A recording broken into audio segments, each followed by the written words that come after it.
दोस्तों नमस्कार। मैं ज्योतिषाचार्य डी शास्त्री और आपके अपने YouTube चैनल नक्षत्र एस्ट्रो वर्ल्ड में मैं आप सभी का सादर अभिवादन करता हूं। दोस्तों, हमारे न्याय के देवता, कर्म फलदाता, कलयुग के न्यायाधीश, दंडाधिकारी शनिदेव मार्गी होंगे, अपनी सीधी चाल चलेंगे। 15 नवंबर 2024 का वो दिन होगा जिस दिन शनिदेव अपनी सीधी चाल चलेंगे, मार्गी होंगे। पिछले काफी लंबे समय से शनिदेव वक्री चल रहे थे, यानी 29 जून 2024 से ही शनिदेव वक्री चल रहे थे। अब 15 नवंबर को ये मार्गी होंगे। तो शनिदेव के इस मार्गी चाल का प्रभाव मीन राशि वाले जातकों के जीवन पर किस प्रकार देखने को मिलेगा, आज हम ये जानने वाले हैं, समझने वाले हैं। और अंत में शनिदेव से संबंधित कुछ महत्वपूर्ण, कुछ अचूक उपाय भी होंगे। वो ऐसे कौन से उपाय होंगे जिनको करने से शनिदेव की कृपा को हम प्राप्त कर सकेंगे। दोस्तों, वैसे देखा जाए तो मीन राशि वाले जातकों के लिए शनिदेव की साढ़े साथी का यह प्रथम चरण चल रहा है। 29 मार्च 2025 को साढ़े साथी का दूसरा चरण शुरू होगा। द्वादशे जन्म गेरासो द्वितीय च शनेचर सार्धानी सप्त वर्षाणी तदा दुखेर युतो भवेत। ये 7.5 साल दुख के माने जाते हैं, कष्ट के माने जाते हैं। लेकिन इससे थोड़ी सी राहत देने के लिए शनिदेव मार्गी होंगे, सीधी चाल चलेंगे 15 नवंबर 2024 को और 29 मार्च 2025 तक अपनी मार्गी अवस्था में रहेंगे। तो इसका शुभ प्रभाव मीन राशि वाले जातकों के जीवन पर देखने को मिलेगा। दोस्तों, शनिदेव का गोचर भ्रमण, चाहे वो राशि बदलते हो, नक्षत्र बदलते हो, वक्री होते हो, मार्गी होते हो, शनिदेव का गोचर भ्रमण अपने आप में एक महत्वपूर्ण आकाशीय घटना मानी जाती है, जिसका किसी भी जातक के व्यक्तिगत जीवन पर प्रभाव पड़ता ही है। क्योंकि जो गोचर में शनिदेव सबसे प्रभावशाली ग्रह माने जाते हैं, इसलिए गोचर का विचार ज्योतिष शास्त्र का सबसे महत्वपूर्ण पक्ष माना जाता है। गोचर की गणना चंद्रमा से होती है और चंद्रमा से ही शनि की साढ़े साथी वडैया भी देखी जाती है। आपने नोटिस किया होगा कि जब भी शनिदेव गोचर बस भ्रमण करते हुए हमारी राशि से, यानी कि चंद्रमा से तीसरे, छठे व एकादश भाव का संचरण करते हैं, उस स्थिति में जातक को शुभ फल की प्राप्ति देते हैं। त्रिछष्टे चलावे शनि सौख्यदाता, ये दुखों का नाश करने वाले माने जाते हैं। उस स्थिति में शनिदेव व्यक्ति को क्या देते हैं?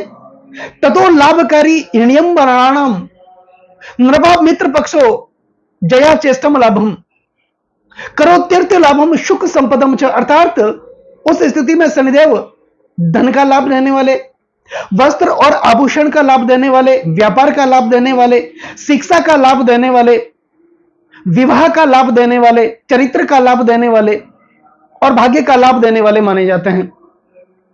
अब गोचर की स्थिति शनिदेव की इस प्रकार होती है कि जब भी वो राशिगत भ्रमण करते हैं, तीसरे, छठे व एकादश भाव में जाते हैं, यानी त्रिषणा भाव में जाते हैं, उस स्थिति में शनिदेव की स्थिति अच्छी मानी जाती है।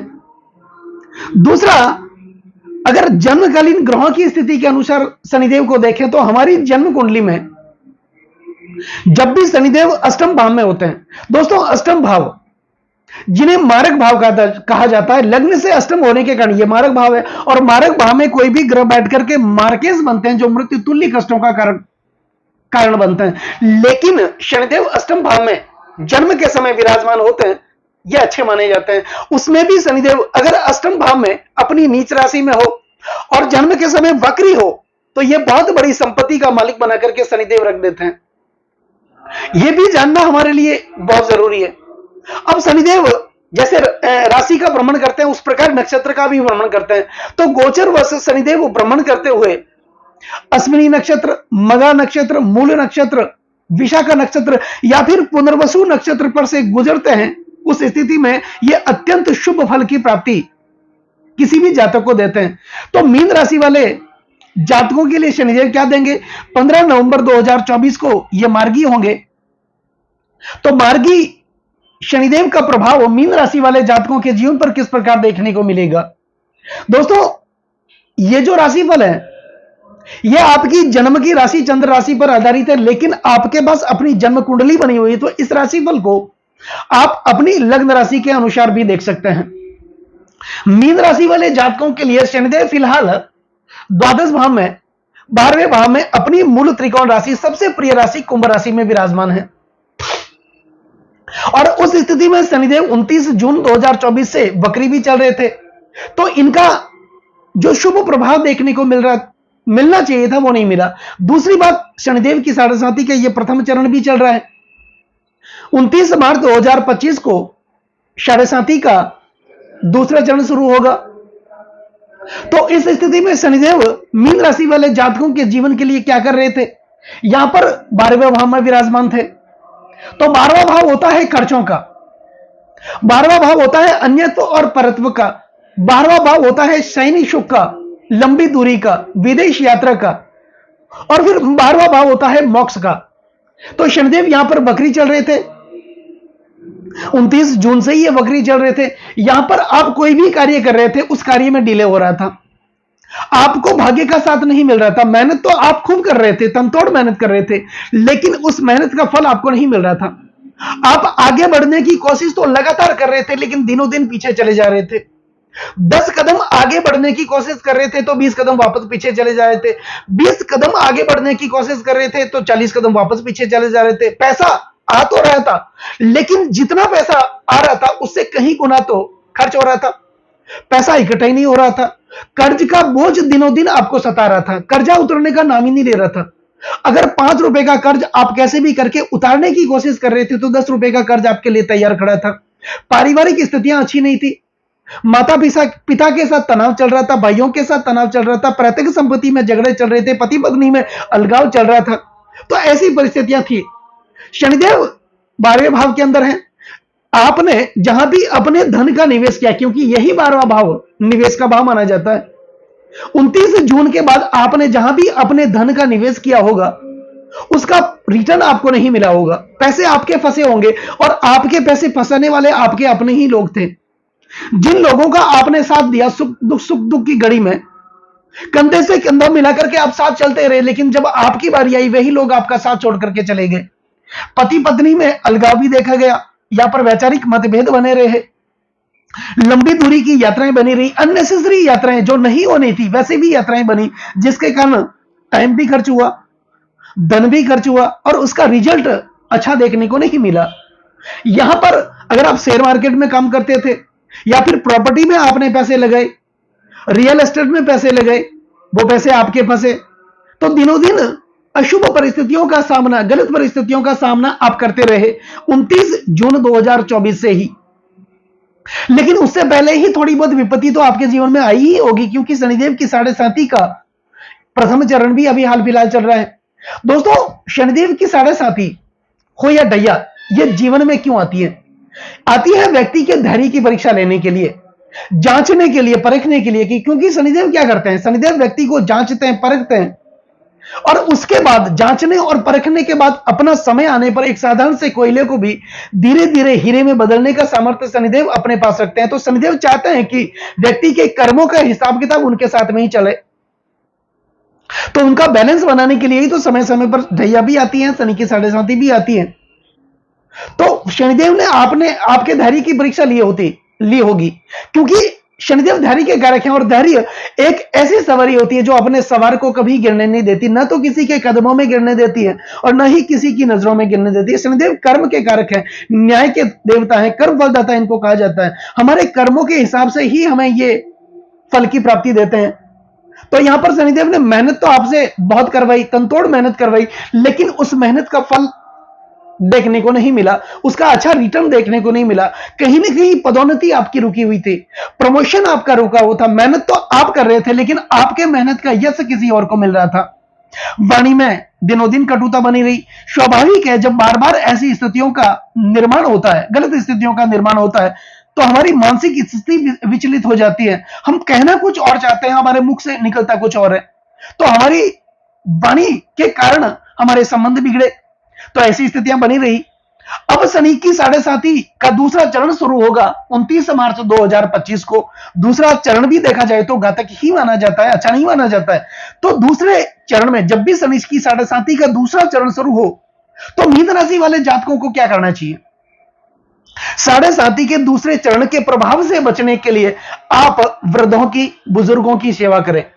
आपके घर में जो भी बुजुर्ग हैं, वृद्ध हैं, चाहे आपके माता पिता हो, चाहे आपके दादा हो, या अड़ोस पड़ोस में कोई भी वृद्ध हो, उनकी सेवा करें, माता पिता के कहने में चलें, उनका अनुसरण करें, अच्छा आचरण करें, उनकी सेवा करें, क्योंकि शनिदेव की अवस्था ही वृद्ध अवस्था मानी जाती है, और जो वृद्धों की कद्र करता है शनिदेव उसकी कद्र करते हैं। तो ये तो आपको करना ही है, ताकि आप अपने कर्मों का हिसाब किताब बना करके साथ में चलें। आपको अपना कर्म अच्छा करना है, क्योंकि जब भी शनि की साढ़े साती आती है, टैया आती है, आदमी को अपना कर्म अच्छा करना चाहिए।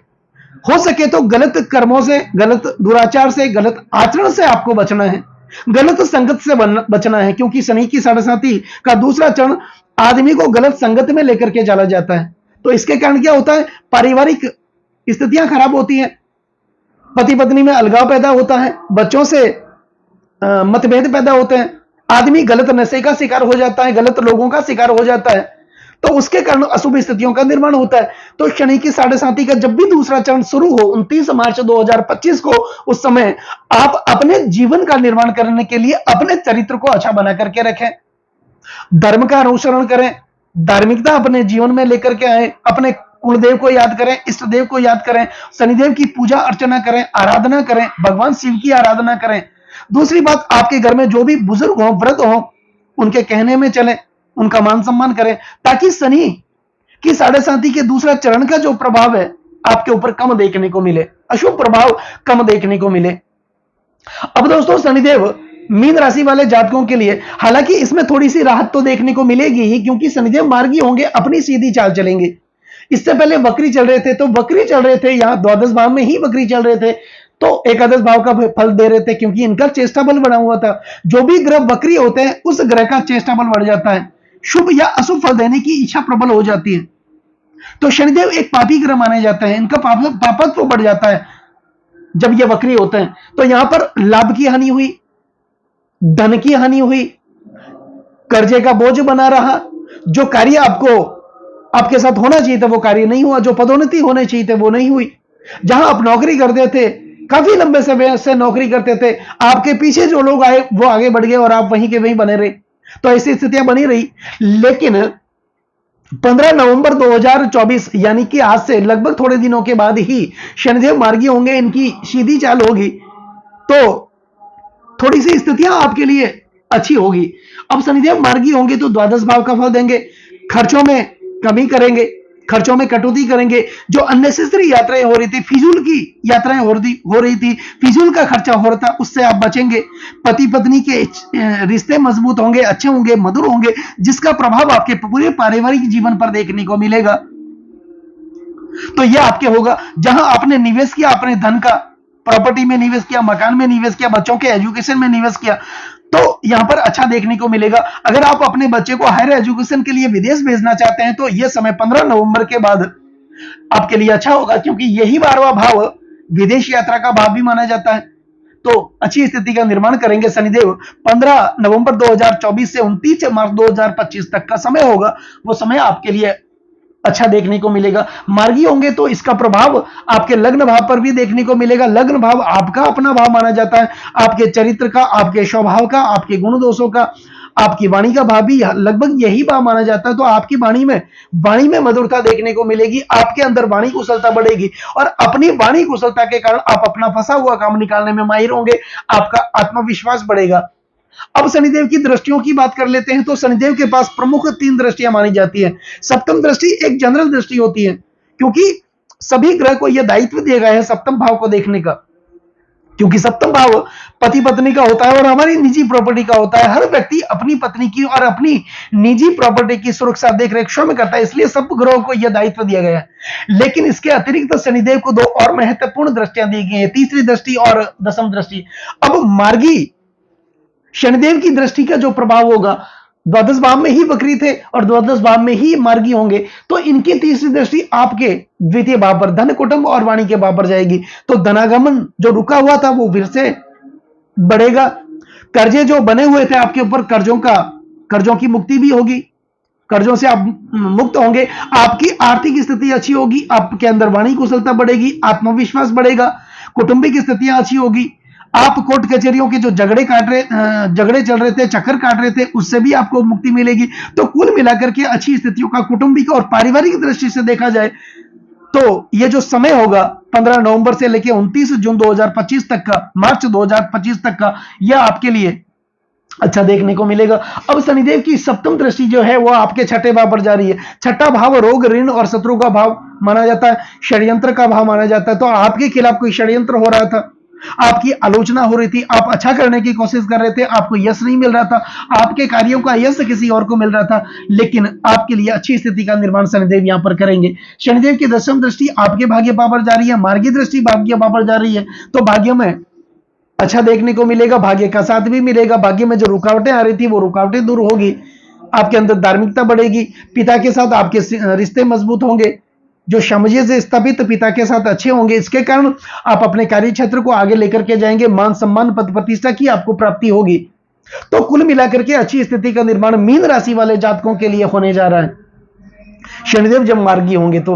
अब बात शनिदेव से संबंधित कुछ महत्वपूर्ण उपायों की कर लेते हैं। तो शनिदेव से संबंधित महत्वपूर्ण उपाय, भगवान शिव की आप आराधना जरूर करें, क्योंकि शनिदेव के जो परम प्रिय देव माने जाते हैं वो भगवान शिव माने जाते हैं, और जिनके ऊपर शिव की कृपा हो जाती है वहां पर शनिदेव की कृपा हो जाती है। शनिदेव के मंत्र ओम प्राम प्रीम प्रोम शनिचराय नमः, इस मंत्र का आप नियमित उच्चारण करते रहें। शनि जो पौराणिक मंत्र है, ओम नीला जन्म समाभासम रविपुत्रम यमागर्जम छाया मार्तंड शंभुतम तम नमामि शनिचर, इस मंत्र का आप नियमित उच्चारण करते रहें। शनि गायत्री मंत्र ओम कृष्णा गाय विद्महे रविपुत्राय धीमहि तन्नो शनि प्रचोदयात्, इस मंत्र का भी आप नियमित उच्चारण करते रहें, आपके ऊपर शनिदेव की कृपा बनी रहेगी। तो दोस्तों कैसा लगा ये वीडियो? अगर ये वीडियो आपको अच्छा लगा हो, मेरा समझाना आपको सार्थक लगा हो, समझाने का तरीका अगर आपको सार्थक लगा हो, तो इस वीडियो को आप आगे से आगे शेयर जरूर करें, बेल आइकन बटन को जरूर दबाएं ताकि मेरे आने वाले और भी नए नए वीडियो के नोटिफिकेशन सीधे आप लोगों तक पहुंच जाए। लाइक जरूर करें, कमेंट जरूर करें, क्योंकि आपका एक लाइक और एक कमेंट मेरे अंदर बहुत ज्यादा आत्मविश्वास भर देता है। और कमेंट में ओम नमः शिवाय जय शनिदेव जरूर लिखें, चैनल को सब्सक्राइब जरूर करें। नमस्कार दोस्तों।